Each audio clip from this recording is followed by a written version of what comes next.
rap গানের market viral হওয়া target একদিন ফেমাস হব আমি যদি লাগে লাগুক লেট মানবো না কোনো আইন আসে যদি আমার টাইম সেদিন আমায় দেখে সবাই বলবে ও শেট আমার ধুনে আমি চুপচাপ বসে থাকি মানুষের কথা ছেড়ে আমি আমার কথা ভাবি জিএম নিয়ে ডেটিং মাতে যাই ডার মাথায় নূর আলম বলে কান্টা ভাই র‍্যাপ হানে দানি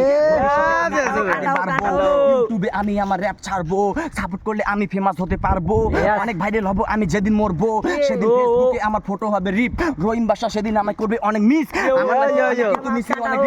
একদিনে 1000 মেকে করছি কিস টিনা মিনা রিয়া ডিয়া সবাই আমার পাশে কত মেসে আমায় মন দিয়ে ভালোবাসে বলে সবাই আমি নাকি ছেলে হ্যান্ডসাম ইউটিউবে হয়ে গেছে আমার অনেক ফ্যান এখন আমি দেব শুধু পয়সার দিকে ধ্যান তখন আমার মাথায় থাকবে না টেনশন আজকে আমার লাইফের কথা তোমাদেরকে বলি সব সময় আমি আমার কথা মতো চলি ভাইরাল হয়ে করবো এমসি স্টানের বরাবরই দুবাই গিয়ে কিনবো আমি 10 লাখের ঘড়ি থাকবে তখন আমার কাছে BMW কার সব জায়গায় আছে আমার ফ্যান ফলোয়ার আমি কোনো খেলায় মানি না তো হার গরিব মানুষ কত খায় পুরা জার